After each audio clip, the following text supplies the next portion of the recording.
Welcome to మన TV. Kurnool జిల్లా ఎంబిగ్నూరు municipal కార్యాలయం దగ్గర ఉద్రిక్తత చోటు చేసుకుంది. సమ్మెలో భాగంగా మున్సిపల్ కార్యాలయాన్ని ముట్టడించి ధర్నా చేస్తున్నారు. మున్సిపల్ కార్మికులను పోలీసులు అడ్డుకున్నారు. దీంతో పోలీసులకు సిఐటియు, ఐఎఫ్టియు, ఏఐటియుసి నాయకుల మధ్య తీవ్ర వాగ్వాదం చోటు చేసుకుంది. ధర్నా విరమించకపోవడంతో పోలీసులు ఆందోళన చేస్తున్న కార్మికులను, నాయకులను బలవంతంగా స్టేషన్కు తరలించారు. ప్రభుత్వం తమ న్యాయమైన డిమాండ్లను పరిష్కరించకుండా పోలీసులతో ఉద్యమాన్ని అణిచివేయాలని ప్రయత్నిస్తోందని కార్మికులు మండిపడుతున్నారు. సిఐటియు, ఎఫ్ఐటియు, ఏఐటియుసి నాయకులు బలవంతంగా పోలీస్ స్టేషన్కు తరలించారు. మీటింగ్ జరుగుతుంది. మేము కంటిన్యూ మా టెలికాన్ఫరెన్స్ స్టాప్ చేశాడు. మీటింగ్స్ వచ్చారు, మీటింగ్ కంటిన్యూ జరుగుతుంది. ఈరోజు కంప్లీట్ అయిపోతుంది.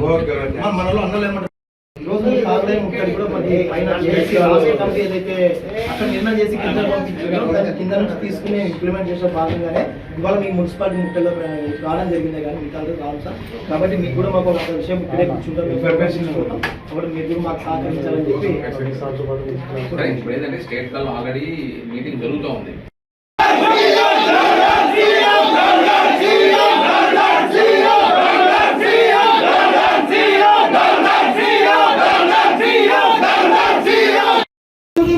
జగన్మోహన్ రెడ్డి చర్చల పేరుతో ఖరాబు చేస్తున్న జగన్మోహన్ రెడ్డి, చర్చల పేరుతో ఖరాబు చేస్తున్న జగన్మోహన్ రెడ్డి.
మరణించినటువంటి కుటుంబ సభ్యులకు ఉద్యోగాలు తీసుకోవాలని చెప్పి, అదేవిధంగా కార్మిక రిటైర్మెంట్ తర్వాత బెనిఫిట్, అదేవిధంగా గ్రాడ్యుయేటీ, అదేవిధంగా పెన్షన్ లాంటి సౌకర్యం కల్పించాలని చెప్పి ఇవాళ ఏఐటియుసి, సిఐటియు, ఐఎఫ్టియు ఆధ్వర్యంలో 12 రోజుల సమ్మె నిర్వహించడం జరుగుతుంది.